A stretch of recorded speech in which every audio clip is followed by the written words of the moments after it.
You're like, hey everyone, welcome back to Slow News Day Live. My name is Steve Boykinen. I'm hanging out down the road from one of the most haunted hotels in California. I am joined by my better than your co-host, Glory Jones, Ali Alexandra. It is very good to see you both this morning. How's it going? Going well. How are you? My best radio announcer voice. I'm sorry. We got a back up on 405. A little bit of a slowdown headed into your morning commute. Stay tuned for traffic and weather on the 10s. We're joined by the one and only Ryan Krishy on Google's most wanted, dangerous man in broadcasting. Holy shit, my friend. You're getting banned from LinkedIn. What the fuck, dude? Yeah. It is fantastic to see you. I am thrilled you're back. It's taken like almost a month to get you on the show.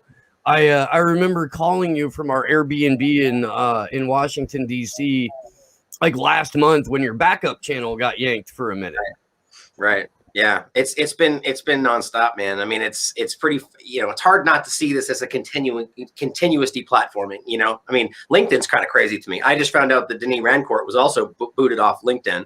LinkedIn doesn't get as much discussion as the rest of them, but it's just really crazy how this is obviously an agreement to cross multiple platforms. But I'll remember that most of these companies are sort of under the umbrella of an ultimate decision maker, right? That's kind of how they go. Obviously, an agreement to cross multiple platforms.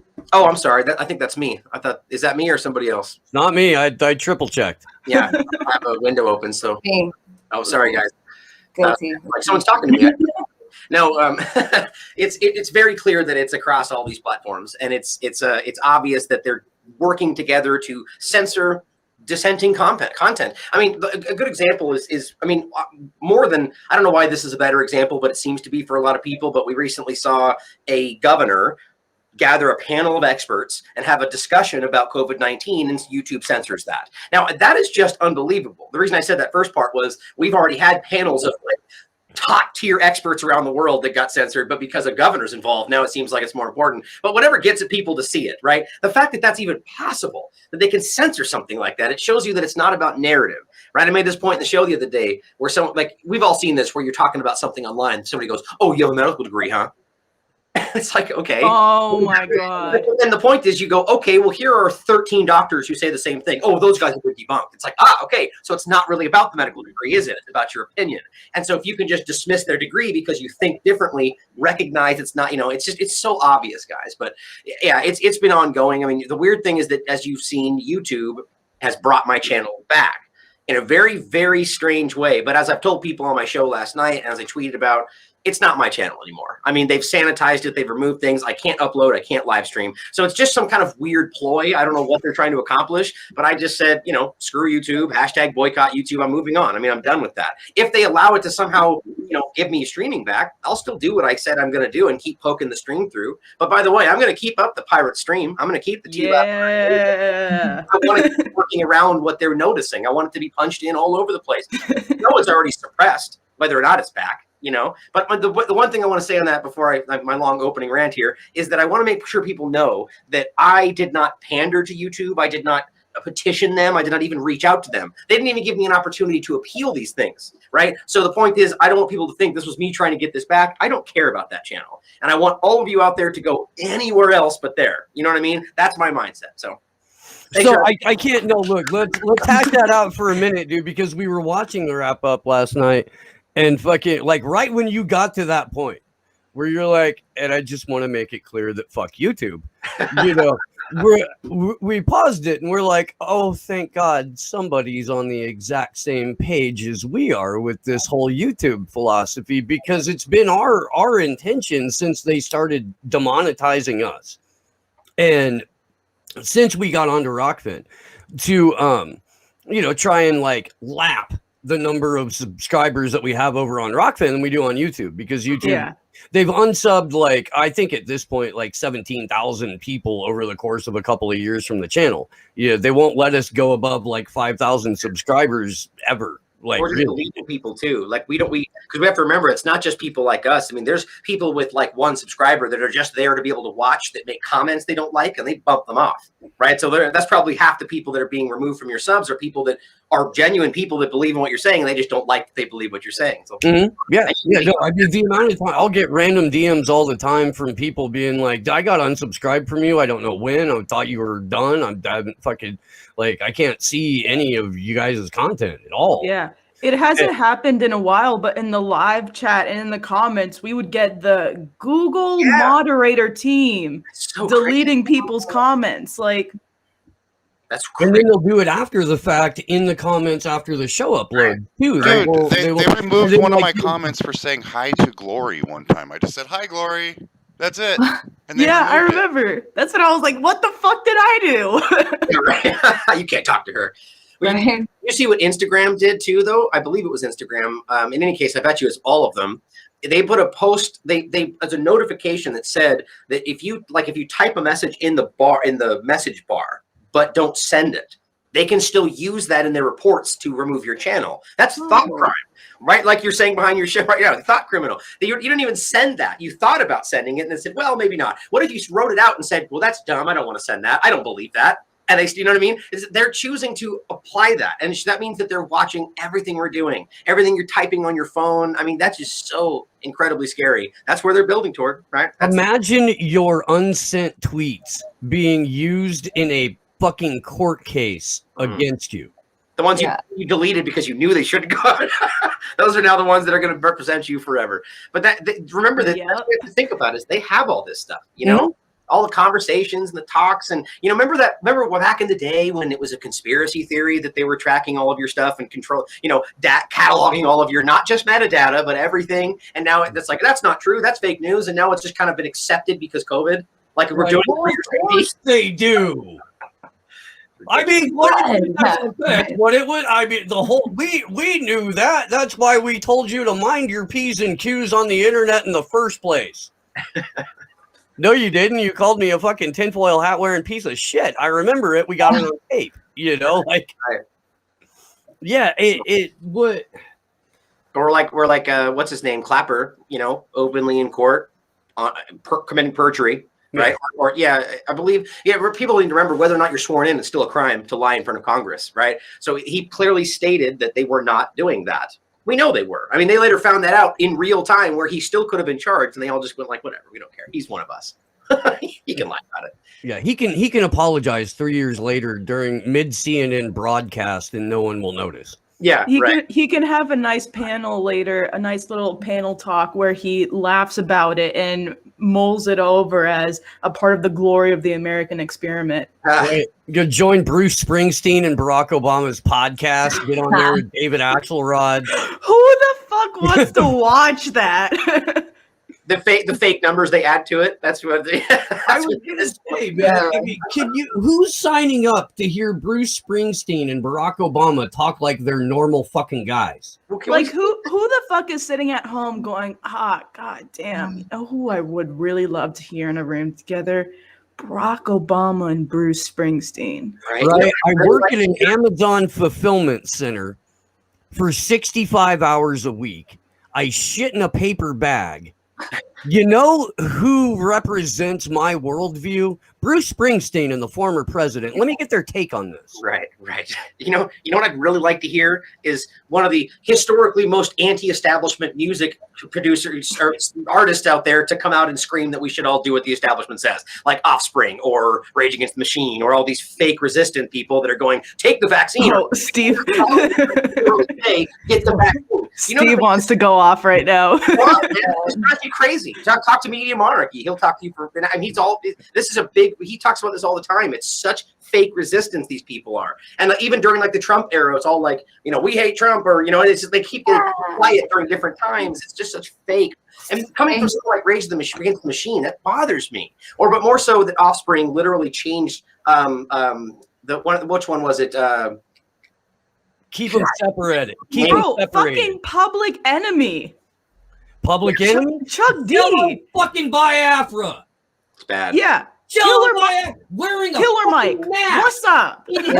Mike. By himself, telling me to vote for Joe Biden and get the fucking jab. Jello got the jab. Jello can suck every fucking inch of my dick, dude. No. Fuck that little shit, dude. I swear to God, man, I saw him at Hardly Strictly Bluegrass Festival, Trump's first year in office. First full year, 2017. Jello Biafra comes out and like does the spoken word, shut up, be happy. Huh. And if you're unfamiliar with this, it's about martial law has been implemented. The comfort you have demanded is now mandatory. Like all of this shit, we rolled it a bunch of times right when the lockdown first started because of how fucking prescient it was, because it was released in 1989.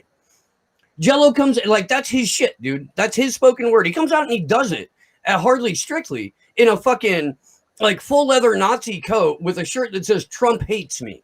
Yeah. Like, yeah. that's your angle now, dude. That's your angle. Like you and Alex Jones have this divergent, but like place where you meet, and the intersection is we've abandoned everything that we used to stand for. Now we're 100% part of the machine. Well, you know what it is, in my opinion. I mean, I think they're clearly. I mean, there's only two options in my mind. Either these people were never what they said they were, and they were always CIA plants or whatever you want to make it out to be. Excuse me.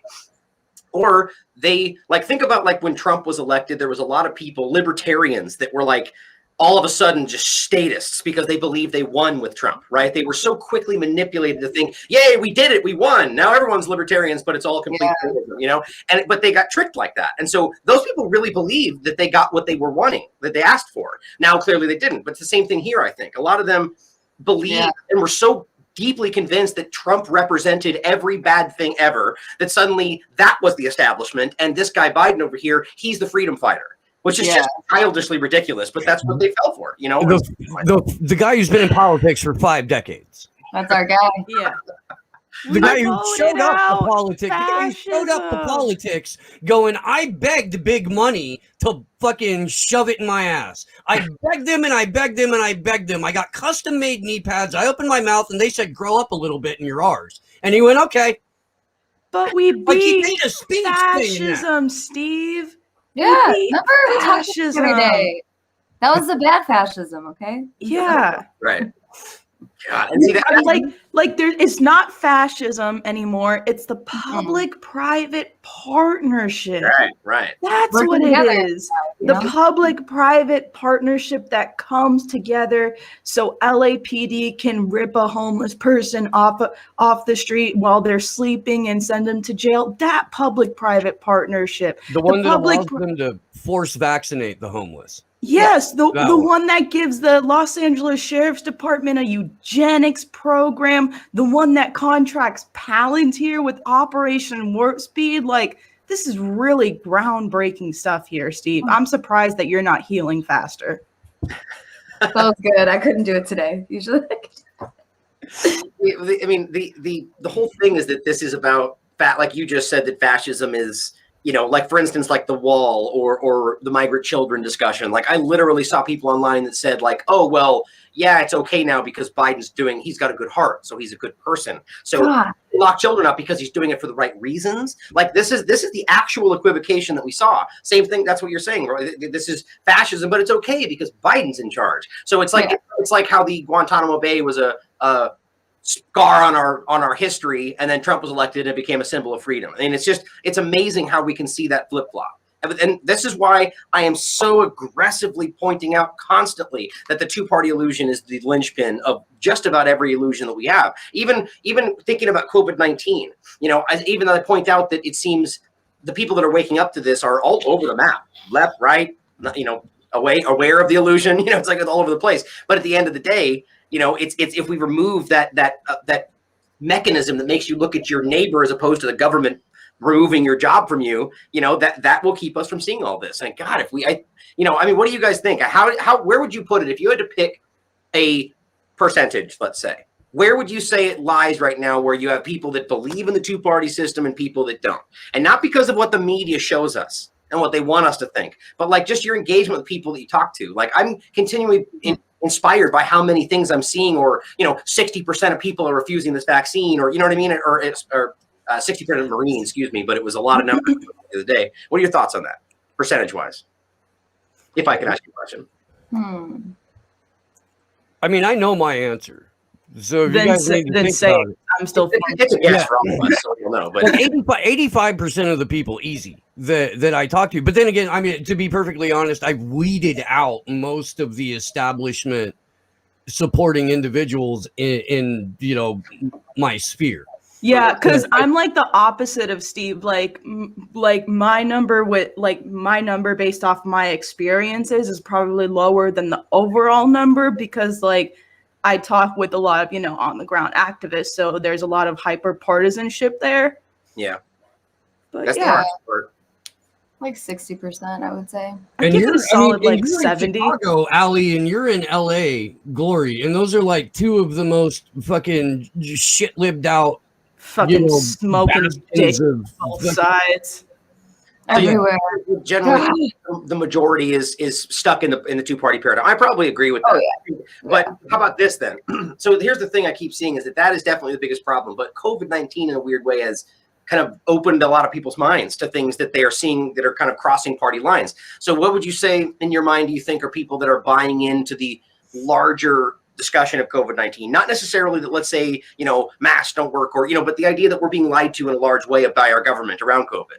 It's way higher. Close to 50-50 in my opinion, but it's hard for people to see that. My personal theory is that there are many more people who understand that there is something seriously wrong than are willing to admit. Exactly. Because they've seen the consequences of what happens to you, what happens to me, what happens to Del Bigtree, like everybody else that's opened their mouth about this.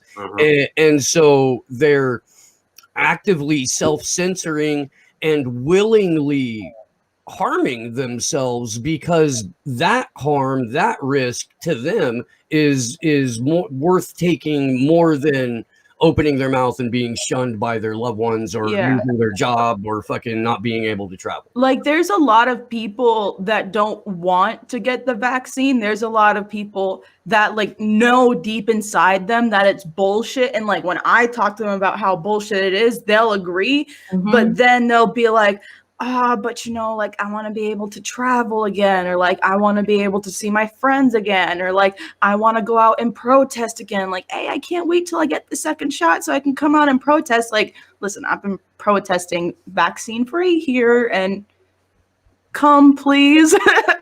I agree with that. Oh, go ahead. Sorry. Oh no, I was just gonna say the same, especially in some of my circles where my my friends or colleagues aren't into any of this. There are some of them I can tell like, they'll question things now that maybe they wouldn't have 6 months ago. But then I also have groups, which then that's a good thing. And then there's groups of people like I'm convinced this sounds really fucked up. They almost like love it. They're like, well, no, we can't, not yet. There might be a third vaccine. I'm just like, okay. Like, I was like, are we ever gonna talk about like what's after that? Well, how can you even think about that? Like, but this huge pandemic, this deadly pandemic that was going to kill everybody, that we had to lock down for, that we had to reorganize society for, that all of these rules had to be implemented, and we had to restrict free assembly, and we had to restrict civil liberties. It only requires an annual booster now. Yeah, jeez. It's just so insulting to our intelligence, the whole damn thing. I went over the Spectator article yesterday. It's mainstream media, and they just casually walking through Neil Ferguson and Imperial College and how multiple studies have now found that they've just not only wrong, but actually doctored the information to make sure, like the Sweden example didn't factor into where their numbers were. I mean, there's multiple studies that have found this, and they're of course being careful and saying, well, they made a mistake here and they misrepresented that. They lied to us. I mean, this is Neil Ferguson, who has been catastrophically wrong multiple times before this, was wrong twice. Real quick, for the people who may not be familiar, and we've talked about Neil Ferguson on the show, but granted, it's probably been about a year since we've done a show like heavy on who he is. You want to remind people who Neil Ferguson is? Yeah, just I forget his specific position and title, but he works at the Imperial College, and they do these modeling. They're statisticians. They basically model out concerning issues, right? I mean, we've seen in the past where they've been wrong about exactly these kind of things terribly. Like horribly wrong. And the one that we should make relevant is in his discussion about COVID-19, where they claim the death rate was about, their estimation, about 3.6%. Now, we are, even now, the CDC and everyone is generally admitting as their scare number, and they're saying in like 1 in 1,000, which boils down to 0.1%. And that's wrong too, by the way, because if you actually factor in all the information, it's lower than that. And we don't have to get into all of it unless you want me to, but the reality is that would have been a censorable thing to say in the beginning of this. 0.1%. That makes it less, or at the very least, the same as the flu for people, right? This is what they're now saying. Think about how crazy that is. We were when I caught COVID, like I've had colds that lasted longer than the COVID I got. All right, now when you say that, if you don't mind me asking, so why do you think you had COVID, and what was the thing that certified that for you, like a test, or what happened? Oh yeah, because I had headaches and then I had a fever, and then because I have to get tested frequently because I work with athletes. So my test actually did come back positive, and then I had a fever for a day, and then I just had like a little cold and a lingering cough that went away after like 3 days. So what do you think the possibility is? Because I'm sure you're aware of the same stuff. We've talked about it, where like the flu has just disappeared, right? Or all these different things. Yeah. What do you think the possibility is that you were told that you had it and you maybe just had the flu or pneumonia or something, and the PCR test was just, the false positive, high prevalence? I think it's interesting. We might be seeing a lot of that, where people are told they have it, or so.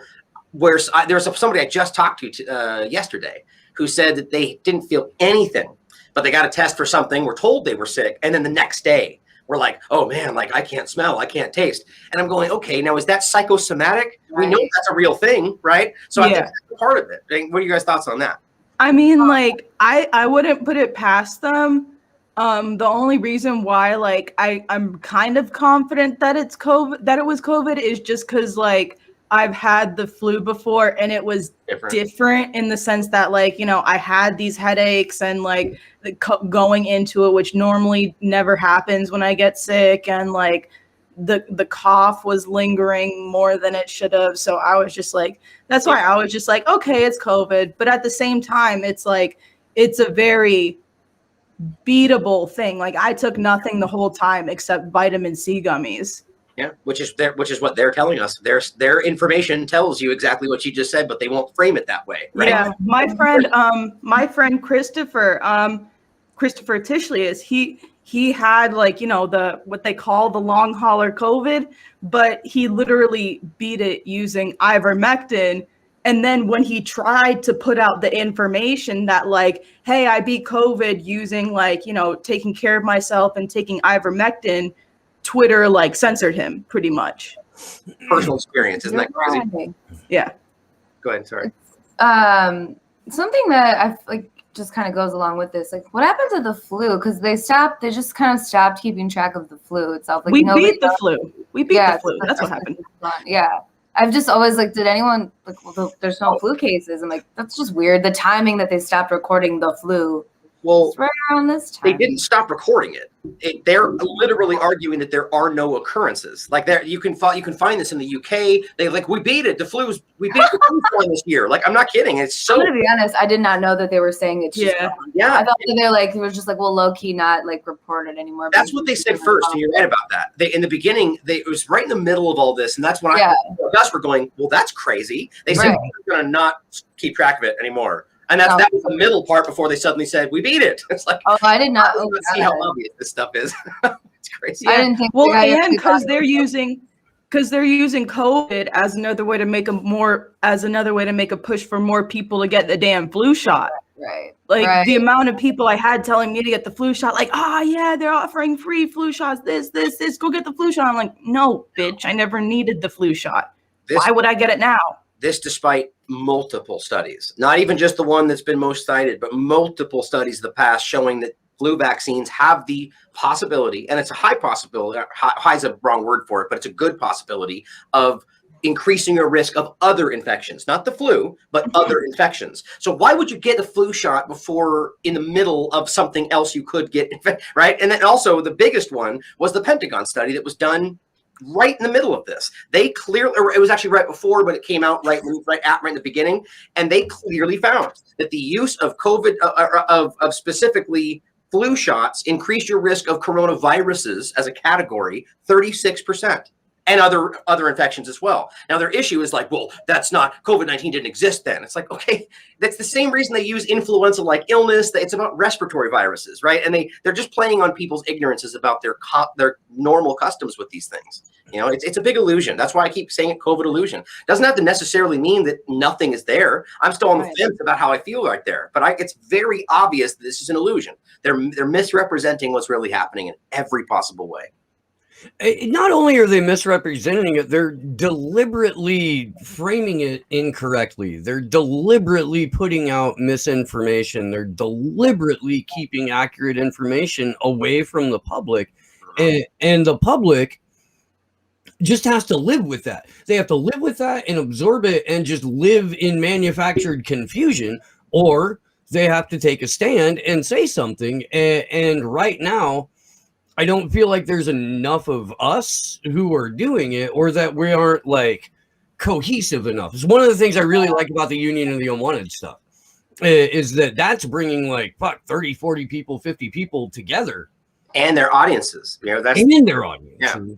And like almost everybody is from a different has a different audience, you know, like nobody's really like pulling away from anybody else when they go on to that show, and it's allowing for so many more people to get access to this information, and hopefully it's different opinions, you know. Yeah, and hopefully it's inspiring the people who are listening to go and like follow up, you know, do a little bit of their own homework, and then the important part, the really important part, is they go out and they talk to their friends in their community about it too, right? You know, because it can't just be us.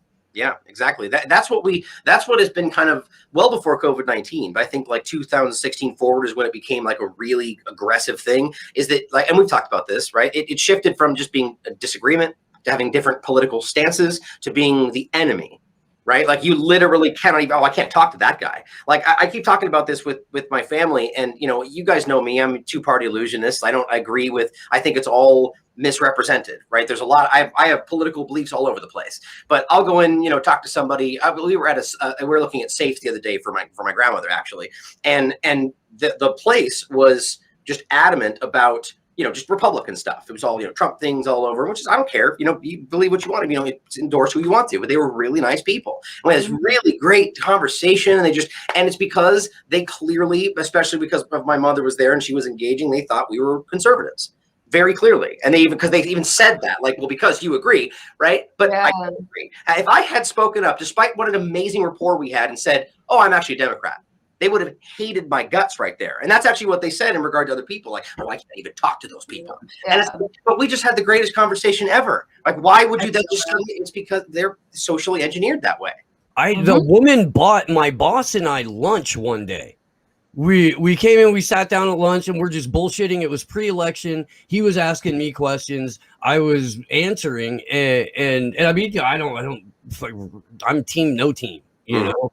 Like, fuck that shit. But we were just having a conversation. And because we weren't so raw Biden and Harris, the woman assumed we were conservatives and bought us lunch. And the waitress came over to tell us, and we just started cracking up. It's what? It really is. And it works the other way too. Like the amount of times, like I'll approach, you know, a conservative or a right winger, you know, someone who's like clearly that, and they'll just be like, "Oh, hi, Antifa." Yeah, dude. Yeah, for sure. Or like I hate it when they start off a conversation like that, because then I just know that the conversation's gonna like slowly go into the garbage, because it's like, okay.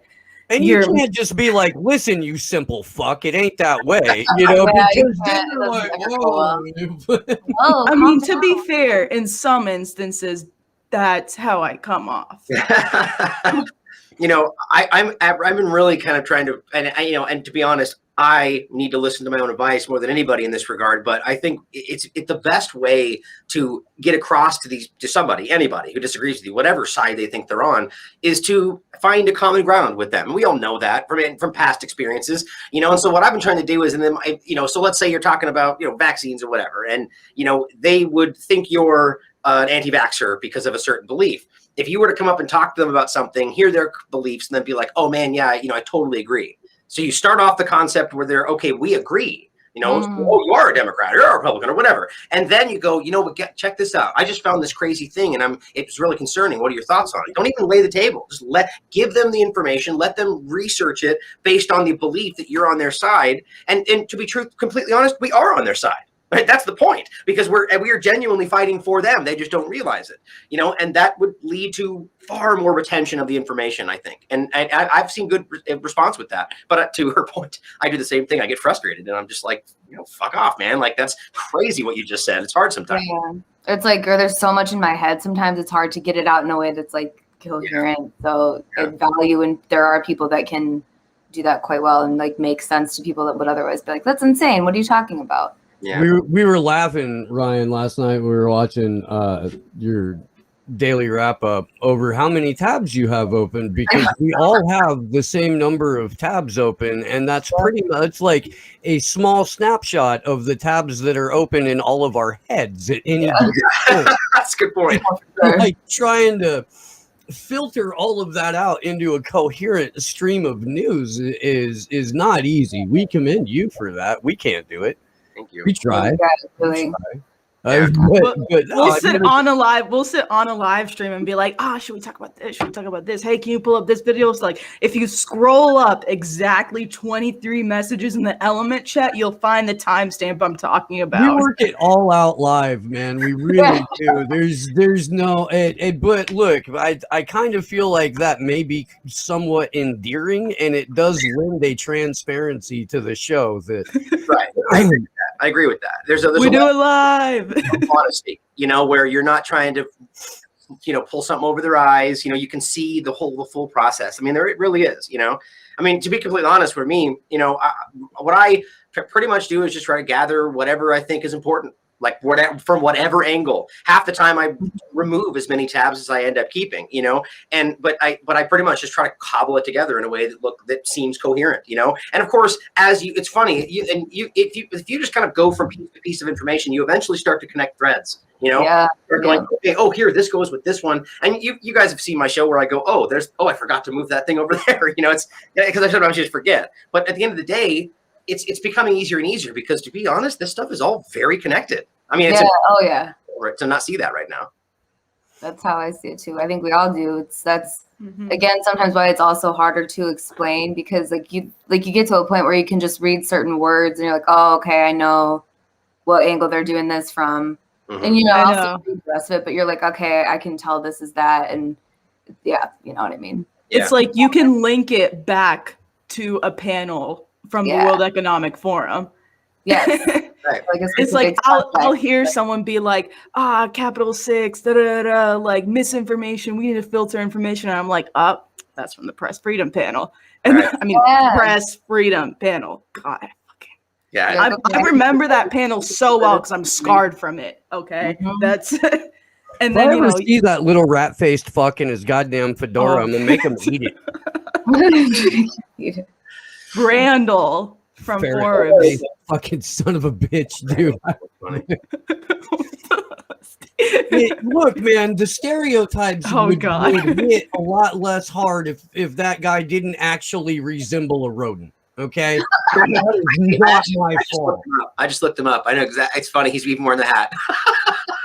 Can I share that? Can I? Yeah. Where's the? Oh yeah, Jitsi updated, so it's the little. It looks like a monitor with an arrow on it. It's at the bottom. Yeah. Oh, hold on. That's why I have to move it over to my other browser, because I'm using this one. Here you go. Here you go. I just have the small image of him, but that's definitely him, right? Oh yeah. Oh yeah, that's him. That's him. You're right. He does look like a rat. I mean, that's a guy who just wakes up every day and looks for the piece of cheese. That's funny. You buy it? That's funny. Yeah. But I mean, and this is the guy that they have for narrative management at the World Economic Forum. I mean, he works for an outlet that built the Bill and Melinda Gates Foundation funds. Mm-hmm. Hey, remember that's the exact comment that got Alex Jones banned from like everywhere, even though that was the excuse technically. He called that CNN guy a rat. Remember? Who was that? Yeah, didn't he? Oh, Hey, look, man, if the tail fits. He is a creepy guy. I'll tell you that. That Darcy Oliver guy. Most of these guys are such they just pander. Like what they're doing is just so gross. Like you just watch the way they conduct themselves. Like they're obviously ignoring certain information, like undermining certain things they know misrepresent. It's so just slimy. Their entire industry, and it's because they're not journalists. It's a business. It's a profit-driven business that has shareholders. Like remember when news first started in general, it was a public service. People had other jobs, and were even like politicians, right? They literally had jobs and then went in and served their country. It's today these people are millionaires as politicians or millionaires as journalists, and or not journalists, but like anchors. It's wrong. Pundits. Rachel Maddow makes like $30 million a year. To transform from like, I don't know, quirky kind of nerdy color commentary for the news or whatever she was doing to Lady Hannity or fucking Tits O'Reilly, I just don't know how she's even still possibly. I do know why. It's the same way that anybody who was actually right about the Iraq War was completely shuttled aside, and people who were spreading the fake news were completely risen up the ranks. That's what their job is to misrepresent the facts. So to see someone like her who was just peddling this Russiagate nonsense and had to watch that just disintegrate in front of her, and then she is better now, where it's like, what? Yeah, It's crazy how they keep getting caught lying and they keep getting run up the ranks, I guess. To the point to where like Glenn Greenwald, ever since Glenn Greenwald finally years too late walked away from The Intercept, like he's kind of telling stories out of class now. Yeah. And he's openly going after other, personalities now. And both him and Taibbi have a couple of pieces up on their Substacks this week about media failures and narrative management and fucking how like the Afghan bodies on US soldiers, Russia, that story blew up and everybody went, yeah, okay, so anyway, here's the other thing we're gonna lie about now. Like just a seamless transition without anybody stopping to question. And they're just like, yeah, well, it turns out there weren't. And anyway, here's new bullshit. And so in one of the pieces, Greenwald's calling like everybody out. And really like taking a hammer to how narrative management works. Mm-hmm. And the piece itself could serve as like one of those bridges to where like, because I consider Greenwald pretty mainstream. Yeah.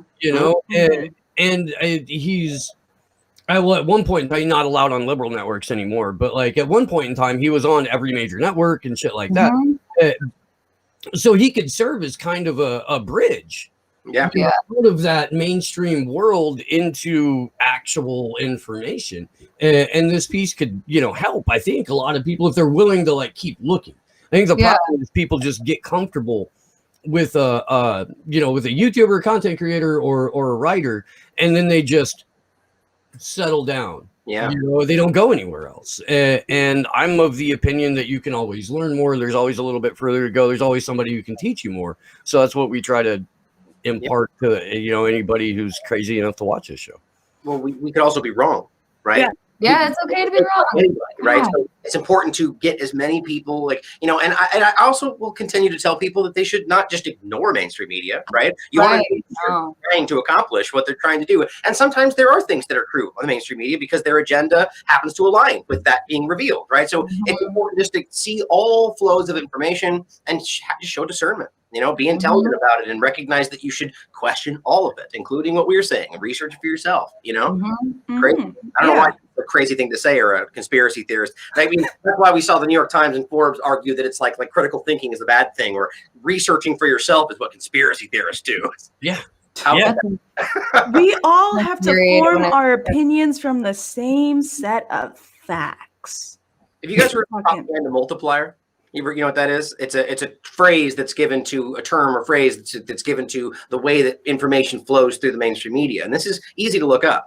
Most people don't realize that the vast majority of information for all of the many different networks, and then all of their local networks beneath them all come from 3 main locations, which is French Press Agency, Reuters, and Associated Press. That's it. There are smaller ones around it, but I think it's only 5, but 3 predominantly.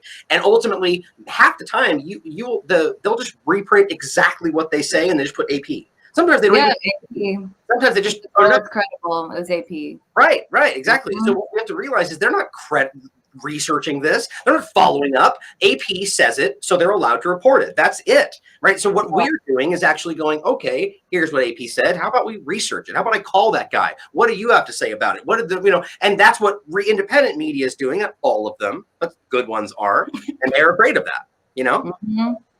Yeah, because the AP, so many now local papers are just hollowed out. They're all owned by bigger, much bigger, larger, the same people. But yeah, they just repeat AP. If you just put the little AP on there, people are like, oh, cool, that makes sense. That's enough. That's the news. It wasn't biased. It's from the AP. It's yeah. Have you guys seen that? I'm sure you have that montage, right, of all that one network. Yes, yeah.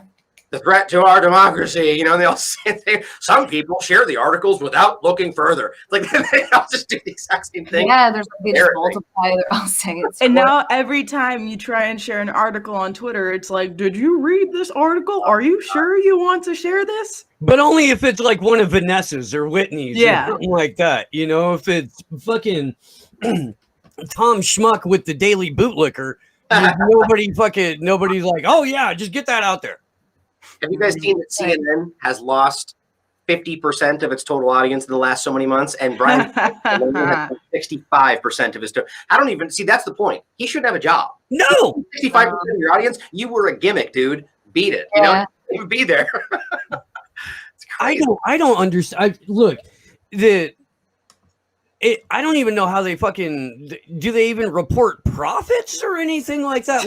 Like you've got billions of dollars in advertiser money that pays your propagandists, and where you can legally hire as consultants or experts former members of the national security state or the U.S. military to peddle what is clearly an agenda, and so what your business is essentially is a way for military contractors to launder money.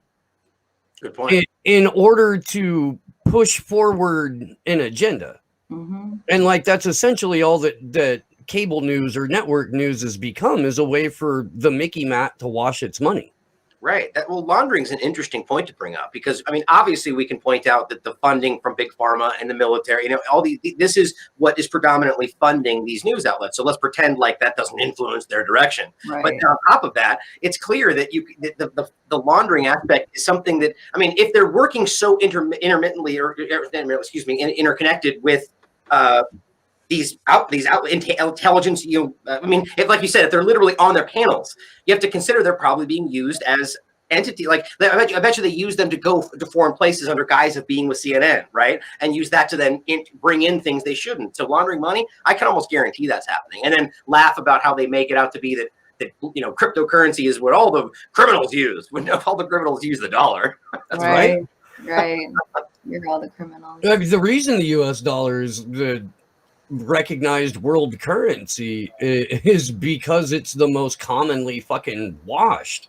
Right. In a lot of cases, the money doesn't even fucking leave the room. There's a big stack of it and people get to walk in and pull out little piles of it, but it never fucking leaves the room.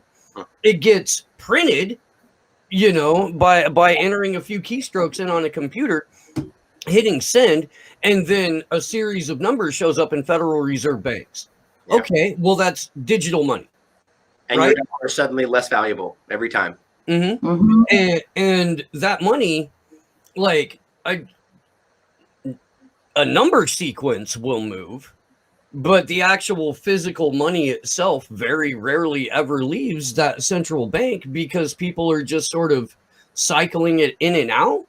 Yeah. And then the people who are responsible for operating the central bank have nobody's regulating them. Nobody's telling them how to operate. There's never any consequences for what they do. And they're not a government entity. No, yeah. Exactly. People can think about that. Yeah. our own government is in debt to them. Yeah. Right. Well, it's a private entity, right? That's what I thought about these in school. But one point you touched on there that I think is interesting, and James Corbett just made a big point about this in his recent show, is that there's a huge difference between digital currencies and cryptocurrencies, right? Yes, it's considered a broad category of digital currency, but just a digital currency is not necessarily a cryptocurrency. See, they're trying to conflate these things. And right now, what the government is doing is digital currencies. That's what they're trying to create. And so the point is that there's a big difference there. And if we conflate those things, it removes something that the idea of original cryptocurrency mindset was something that was counter establishment, counter, economics, like going away from what they're trying to create, and it can also be used to hurt us too, right? That's the point. It's about using these things to fight back, essentially. But digital currencies, it's important not to see them as the same, right? Like what you just talked about, Steve, is like having, the money in a room and then just having numbers on a screen that they can just delete. That's what they're trying to be able to do, right? If you actually have the real concept of cryptocurrency as it was originally designed, it's liberating to a degree. Now, I'm not talking necessarily about blockchain as an entity. Just the idea of a cryptocurrency can be used anonymously in a way that, you can peer-to-peer, circumvent taxes. Like, these are things that was the sort of original mindset there. It's just important. That is a good distinction to make, for sure. I think a lot of people don't know that, so it's important to talk about. There's also a big kind of schism in the community right now, which we're trying to repair, where there's people are, and rightly so, by the way. Derek's been, he just wrote an article about this. The people are rightly concerned about blockchain technology. I mean, I really want to get into this. I really do. I'm genuinely afraid of where that's going. But that does not mean that this cannot be utilized in a way to also fight back. And this is a nuance that is being completely ignored by people who want to draw a line in the sand.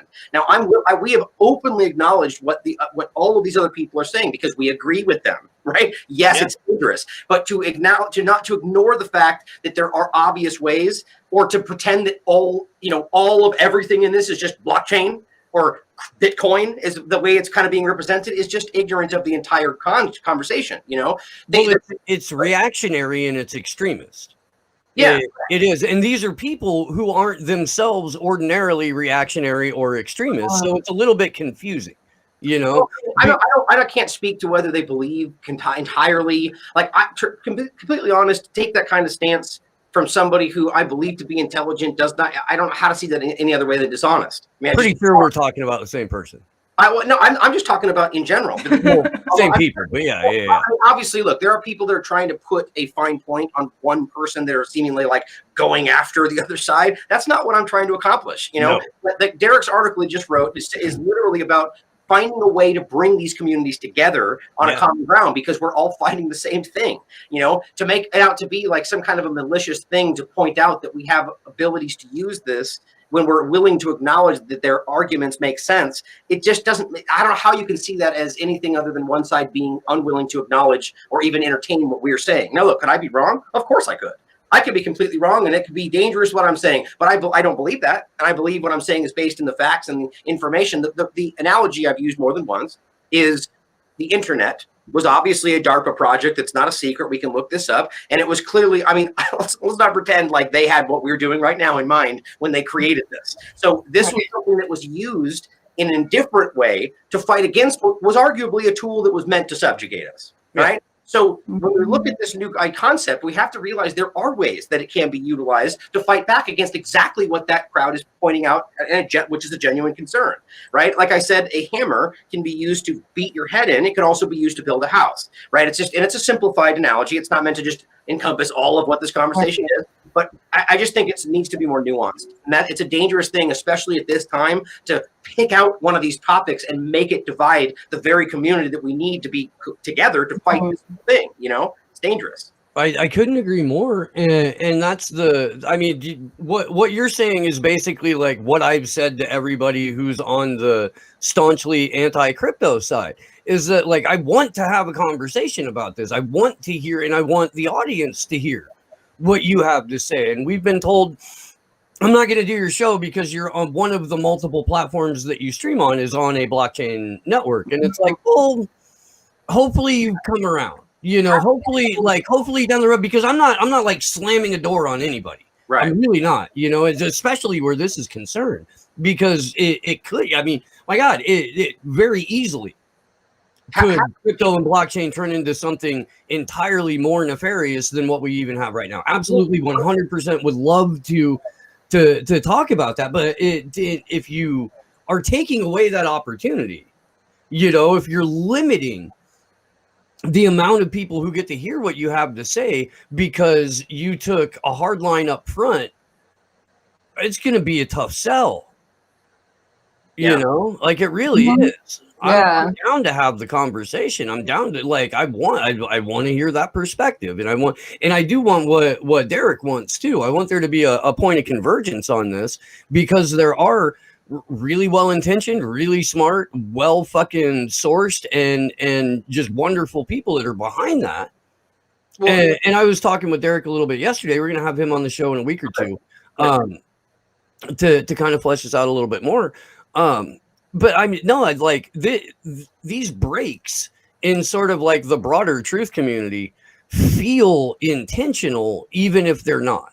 You know what I mean? It's hard not to see it that way, but again, I can't know for sure what people's intentions are. But what's important to point out is, and this shouldn't even be a relevant point because it's not about the discussion. But these people that are making these arguments, a lot of them are using Odyssey. That's a cryptocurrency-based platform, right? So it's just ridiculous to try to make such an argument. And that either shows that they don't understand this fully, right? Or they're being dishonest. And I'm not saying that about anyone in particular. I'm just saying that you're using Odyssey by pointing and saying cryptocurrency is dangerous. That doesn't make sense to me, right? Now, also the point is that, like you said there, I want to make it clear, is that right now, cryptocurrency is dangerous. Blockchain technology is dangerous. That's not the point. Is it's also can be used in positive ways. Like I look at something like Ripple, right, which we've jokingly called FedCoin for a long time, because it's just the banking system's attempt to shoehorn their way into what's going on. That's my opinion.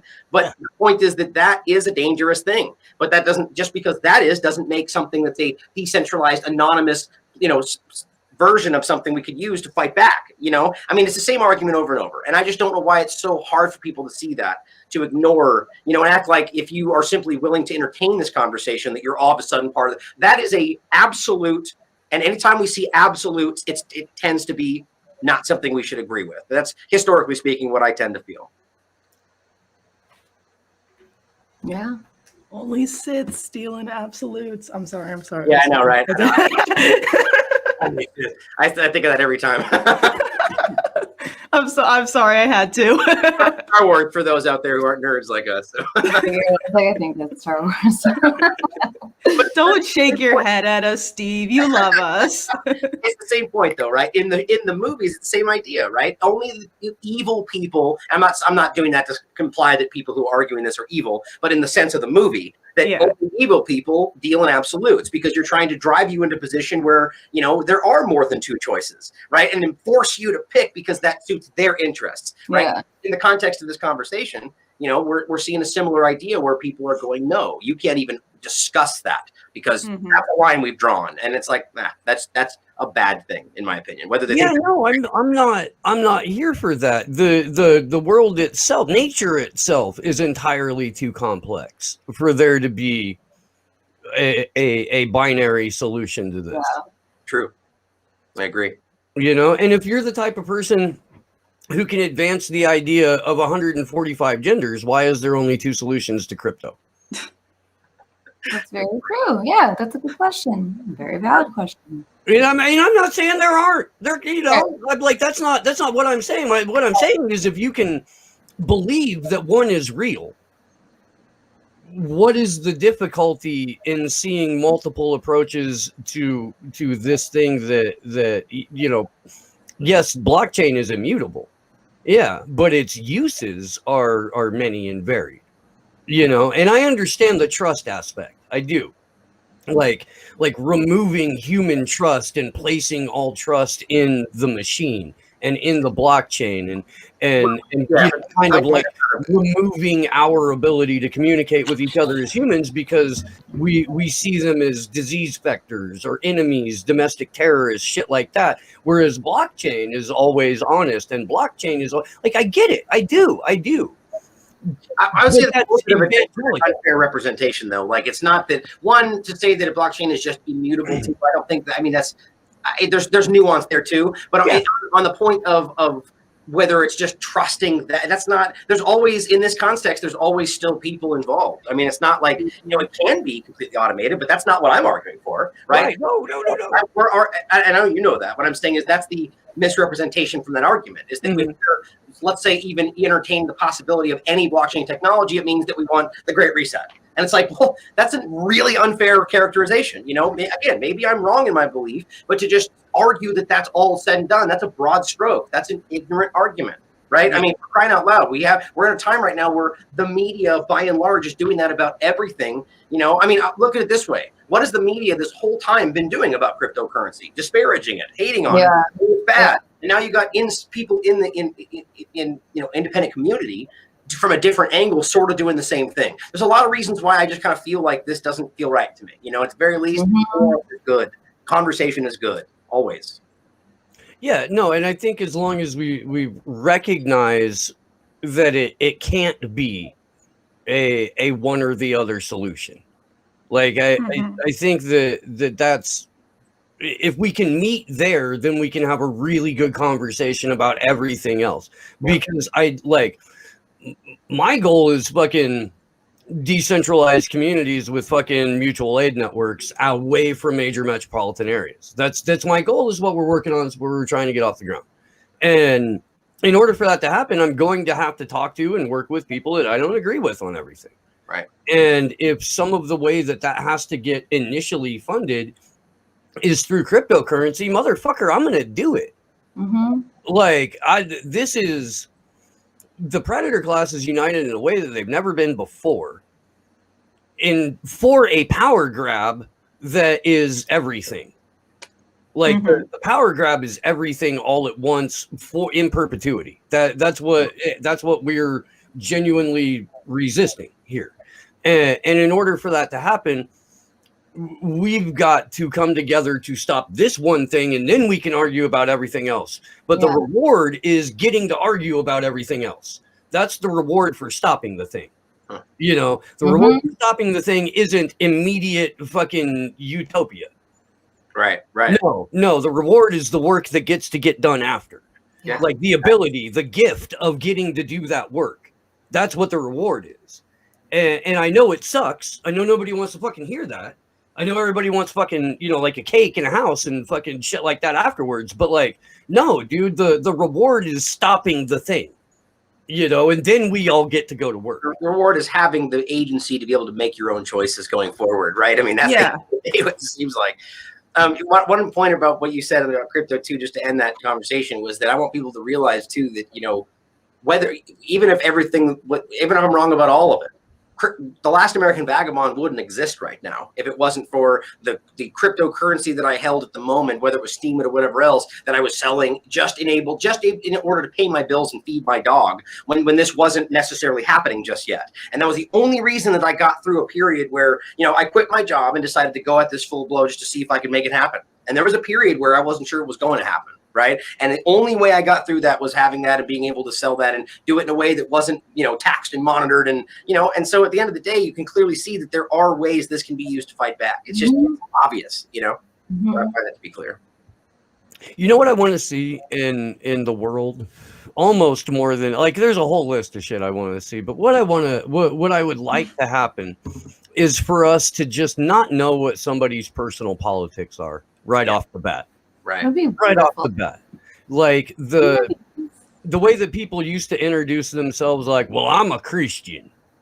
Now it's, well, I'm a Democrat, and it's okay, well, faith has been replaced by politics. We've seen this. It's all identity politics today. My God. But I want I would rather hear that somebody's a fan of a hockey team I hate first than what their politics are. Yeah. I just no for 10 minutes. Just 10 minutes. Right? 15. Leave me in the dark about that and let's see what we can talk about first. Yeah. Because your politics are gonna fuck everything up. It's a hindrance. Yeah. You're not gonna want to listen to me after you tell me what your politics are, most likely. So right. It's a hindrance to any real change, any real, I don't know what's the right word, just any real conversation, because if you don't say it, well, yeah, you guys could carry on talking about damn near everything other than maybe wedge issues, right? But if you do say it, immediately everything stops unless you're on the same side. Oh right? yeah. That's childish. And I can't I'm pretty sure we all have not friends, but like people that we know in our sphere who focus exclusively on like the team sport shit and the wedge issue shit, and it's their whole identity. Yeah. And it's so fucking hard to watch. Yeah, it's so hard to watch because you somewhere in their psyche or in their brains, they know that what they're doing is helping feed the divide. Right. They have to because there's so much evidence that one particular political angle of reporting, all that does is just generate more division. And I'm not trying to figure out how to solve that in real time on camera right now. It's one of the more like frustrating aspects of being a part of this landscape because you very rarely even want the opportunity to address what somebody else is doing with their time. Like I hate that shit. I hate that aspect of it. But what you were saying at the top of the show about, not begging for your YouTube channel back, about not like going out of your way to suck up to YouTube and ask for favors or any of that shit, man. Like we see a lot of that with like Republican channels, progressive channels, libertarian shit like that, like where they've forgotten who YouTube is. They've forgotten who owns YouTube, and they've forgotten like what role Susan Wojcicki is playing in deciding narrative management. Because they won't even hear about narrative management. You try to tell some of them, and they won't even. It's just over their head. YouTube just made a mistake. Mistake, right? Yeah, like it's just that still sets me up, just because. It's very frustrating. If it's more for me like the disservice that you're doing to your audience. If you look at your I would like to think that they look at least sometimes at their chats and just you want to foster a little more in-depth communication about things. And it's just kind of the same things over and over. And I can't change that. And like Steve said, I'm not trying to work it all out on camera like live, but we do it live. We do it live, yeah. It's more just like they say, a lot of them that say that they are reporting the truth and they're like really, really digging deep. But it's like, well, then why can I hear this information on 20 other channels? It's just frustrating. Well, they get their cookie from the elitists, from the government, from whoever, and then, or it works for them at the moment, and their side is winning, or they feel like they, and that's what it boils down to. I mean, if you look at like the COVID-19 restriction stuff. Right there, I find it almost impossible to believe that a lot of these people are completely okay with what's happening, with the masks and lockdowns and the teen suicide and their everything. Their child's not in school, but they have done it so far, right? They've given in and they've acquiesced, and so now they, like you said, they almost want it to keep going. It's because they don't want us to get away with not having acquiesced. They can't stand that we're living our lives normally, and they want us to be punished, right? So it's sort of like the analogy of with Trump, and I think maybe we talked about it on the show. I forget if it was some past discussion, but where while Trump was president, they would have been happy to watch the whole country burn down, even though they're Americans, because they can't stand Trump. That's what it's like. You guys have to do it too. That's not fair. There was that video a while back of the guy chasing that woman through a store, telling her to wear a mask, and he's like, we have to wear a mask. You have to what? You guys don't care that she doesn't have to wear a mask. It's like, okay, that's clearly the point. You big child. It's about you. Right. Doesn't have to do it too. And it's like, that's what grown-ups are like. Look at you. Yeah, like I remember maybe it was like, I don't know, May or June when it was getting really nice out, just like walking around outside. I'm not with anyone. I didn't have a mask on. Jesus. And like there would be like people, like this one building near me. They would yell down at people. I just looked up, look at you. Like, what are you doing? Like, would you be doing this 3 years ago? And it's all, for the They're good citizens. I've heard people literally say, I haven't left my house in 8 months. I'm like, or whatever. I'm being a good citizen. Give me a gold medal in the virtue signaling Olympics now. Yeah. Hey, bro, listen. Once I get that second Pfizer shot, I got you. Then I'm gonna head out. Then I'm gonna be getting all the hoes, bro. Once I get that Moderna vaccine, There are people what's who have have built their brand on being anti-corporate that have like vaccine glamour shots with the Pfizer logo on it. Yeah. Because they've been brainwashed. Yeah, and guess what, guys? You don't get to go back outside. You don't get to go do things. You have to keep wearing your mask. It doesn't stop transmission. You can still spread it, right? All these lies we keep being told, people still think them up until they try to go out, and they're like, "Oh, what do you mean? I just got my vaccine." Nope, you're still on lockdown. It's like, well, okay, you're right, but I got the vaccine. It's obvious that we're being deceived, and these people are they've just decided to go along with the plan, and that's. But I am convinced to unfortunately wrap this up because I do have to take off. That I think most people see this. I really do. And I'm constantly, just like the two-party illusion, trying to poke this into people's conversations because we, at the very least, need to realize that we are more than we think, right? There's a huge, huge portion of people out there that are just going along to get along. That don't know is the same thing we do, but are right now going like, what the fuck is happening? Like, this has been a year and we're still wearing masks. Like, I don't even agree with masks, but I've been doing it. These people can be mobilized, right? They see it wrong. And if we tell them that, look, you're not that crazy weirdo that mainstream media is telling you are, there's a half the country that's with you that also thinks that they're the minority. If we can bring it together, I swear to God, we could change everything. This is what we need people to see, Mm-hmm. Well, Ryan, please let people know where they can find you. And real quick, I do want to pull up I know you gotta get out of here, but I want to pull up your love letter from YouTube real quick. What, the tweet? Yeah, from earlier. Yeah, there it is. Yeah, that's right. I should have just pulled that up earlier when I was talking about it. But it's it just shows the back and forth of it, right? So you can see both of them, and this is just so insane. The first one. So it says Vagabond backup, and go ahead. You explain this better than we can. Oh, you know what I did actually, and it's irrelevant because it's the same discussion. Is that this is from the backup? In any case, it's go back real quick. This email was the same concept. Basically, it's saying severe and repeated violations of community guidelines, right? Mm-hmm. So they deleted both my channels, both the backup and TLAV, based on the same argument, medical misinformation. Now this is what I got before they just weirdly gave the channel back, which is the next one. And it's just so strange how it's just, we've recently reviewed your channel, and after taking another look, we can, despite it says we confirm that it's not in violation. So my point is, how many people out there don't get this kind of, because we don't have people in their audiences that are willing to continually email YouTube constantly. Not that I'm asking them to. So, I do not even want this channel back, but I know that's happening because there's people that really just to go, YouTube, you suck. I can't believe you're doing this, constantly. But what about the guy who only had 1,000 subscribers?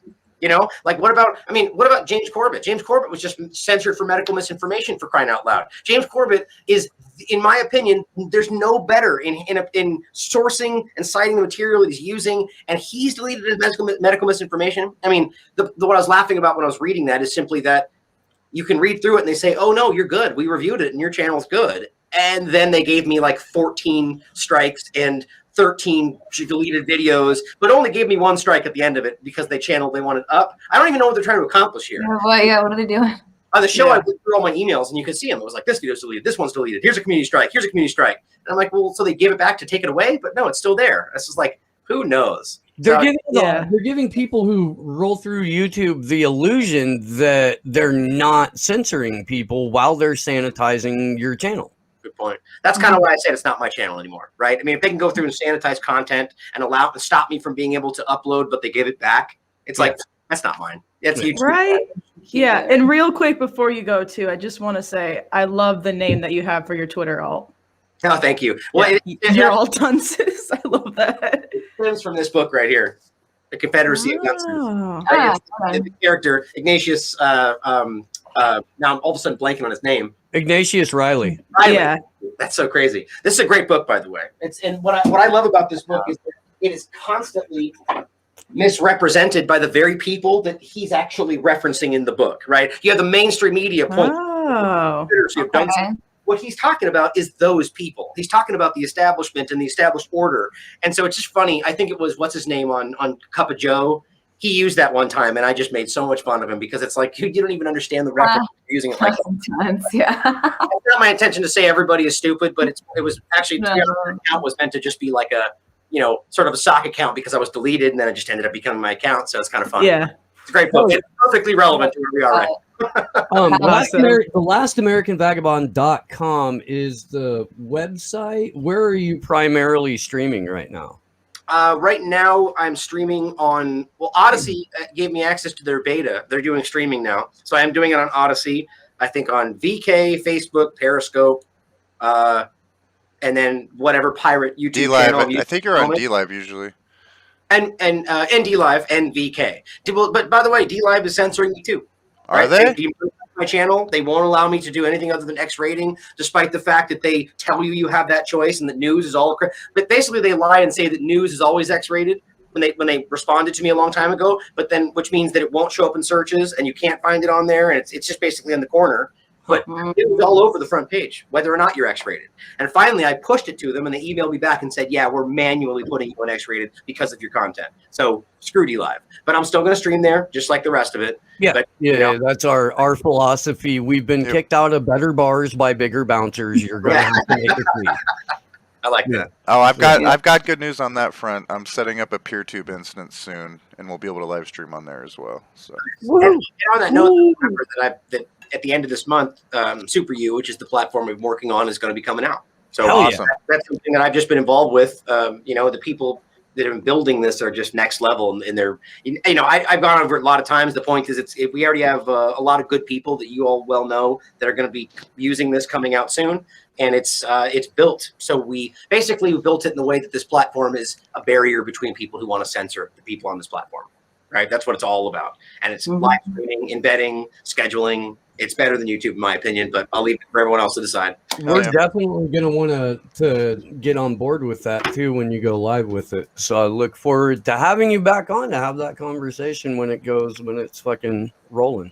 Hell yeah. Thanks for having me on, guys. It's always a pleasure. All right, we're going to let Ryan get out of here. We got some announcements to make, and then we're going to get out of here. Awesome. Ryan, just thanks so much, man. I always appreciate the hell out of this. You're welcome back anytime, and fucking keep going, man. Need you out here. You too. Keep at it. Oh, yeah.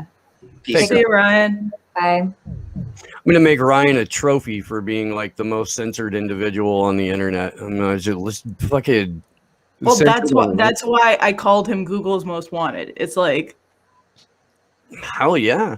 Yeah. So guys, and Anthony, I saw your chat, but I'm sorry I didn't bring it up because like I literally saw it just as, we were supposed to be closing out, and I didn't want to send Ryan into another like 50-minute rant complimented with like 2,000 Wikipedia pages. So yeah.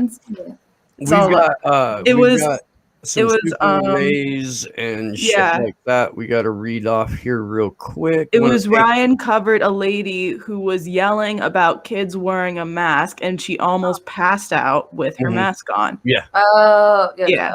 Josh did. Yeah. Sharon Funnel, freedom isn't free. Thank you very much for the super raise. Jason Gay, thank you, brother. Keep killing it. Marimir, thank you very much. This is like how Robbie called it, the political industrial complex. Richard Salembo, thank you very much. Redneckonomics. Redneckonomics.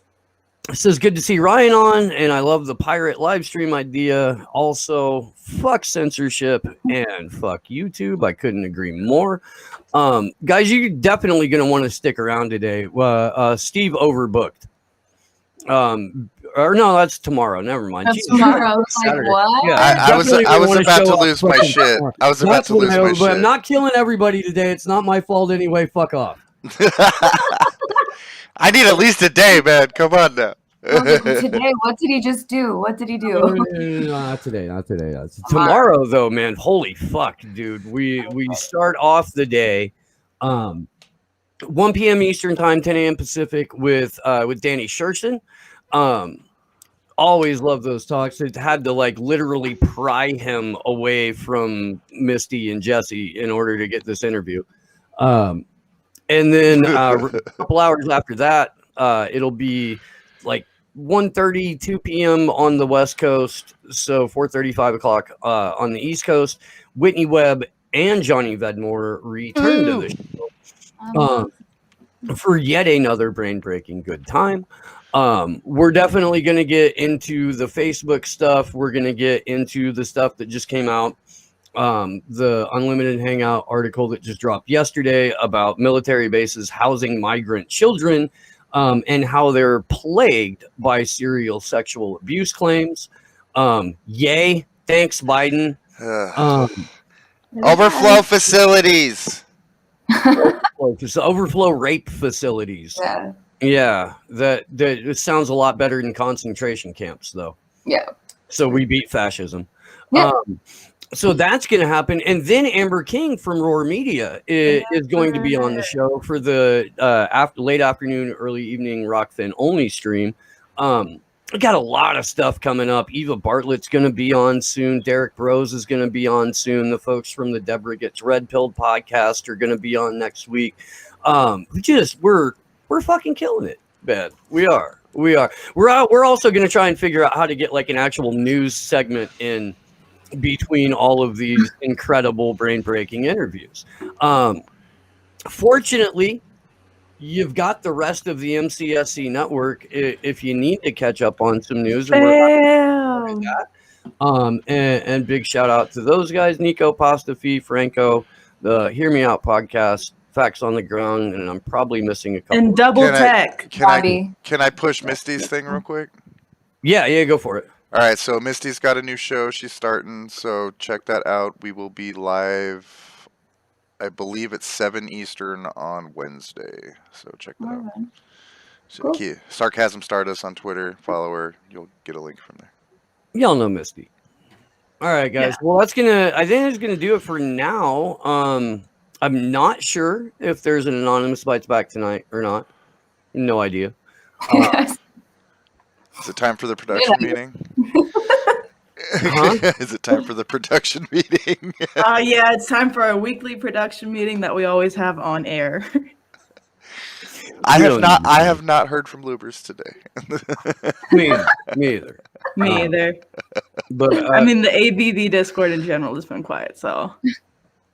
But we'll see you guys real soon. And again, big thanks to Ryan Christian, the last American vagabond. Thanks to Ali Alexandra, Corey Jones, Sleepy Josh on the 1s and 2s. Everybody out there in the chat that's watching and supporting. Love you guys. Ali, what you got? Nothing. I'm just excited for tomorrow. That's all I got. I got nothing. Glory Jones? Yeah, looking forward to tomorrow. At around 4 or 5 PST today, I'm going to be sitting down with 1+1 on, or he's Yuri in the chats and on Twitter to talk about how the Assange events went. Can't wait to talk about that because, you know, those events were pretty awesome. So, and yeah, shout out to the fam. Shout out to, I don't know who else, but shout out to Klaus Schwab, who decided to show up in our chat today. Fuck you, Klaus. Hope you have a terrible day. We had an Elliot Abrams too, I believe. Oh yeah, fuck nice. you too, Elliot. Hope you had a terrible day. And hold up. A parrotfish appreciation background. I might bring it back tomorrow because I might scramble it around a bit so it's not exactly the same. But, you know, I do love and appreciate my parrotfish. So, and it's getting love with combo too. I seen my little parrotfish here still up in their tabs on stream and shit. So yeah, we love the ocean here. And that was a tangent that I had to get out there, although it had nothing to do with anything we discussed today. But hey, it's Glory. You know me. I'll be on the ground and around. Right up. All right, and Rachel, thank you for the Rockfin tip. Came in last minute. Do it, Glory. Thank you for the Super Ray. It's always appreciated on Slow News Day. I love it though, Hey. Steve, and I Yeah, love the John, fee look listen. after. Sleepy J loves it, and then I didn't do it Thursday because I was really sad. So She owed me one. Come on, I know. give me my small joys, Poikinen. Yeah. Hey, look, Slow dude, News Day Union, bitch. she's gonna do it. She's gonna do the voice, and I'm like involuntarily, I'm gonna do the face. Fair enough. It amazes me that Steve. in this dynamic, Glory Jones is pasta and I'm Fee. Okay, but it's think, fucking but hilarious. think of like translate it to other areas though, because then you go to like facts on the ground, and like you're the Jesse and I'm the Misty. I mean, in ways, yeah. Even though Misty is like me with lady bits. It's true. Yeah, true. But like in terms of like rants and stuff compared to like mellowness. Bro, my entire community is on cocaine right now. If you want me to get ranty, like I can make that happen. I know. That's the point. Is there's a balance established. I'm not telling you. Want to start a business? I was just gonna say it. To get ranty, Steve. Okay. I got property up north. Yeah. Oh my god, I got property up north. I'll tell you what, man, we're gonna weave. Steve, I don't know if you know this. Chairs. Steve. We're gonna weave chairs out of palm frond. We're gonna sell the best palm frond chairs that anyone's ever seen. And all I need is like $3,000. That's all I need. I need $3,000 right now. We can make it happen. I Oh my am God. a civil liberties girl. I don't think you're 66% Southern Italian though. Oh my god. I know I'm not. that's why I had to say I'm a civil liberties gal, because like, you know, I can't pull off the 66 line because it's just All right. Well, this is getting cut out, but we don't. Excuse me. I love you guys. We You will keep see this you, wholesomeness in there. We'll see you sooner, if not later. Love you. We may fuck around in the Discord later too if there's no ABB tonight. I'm not sure. We don't make plans. Plans are for suckers. I love you guys. We'll see you later. Good luck. Love y'all.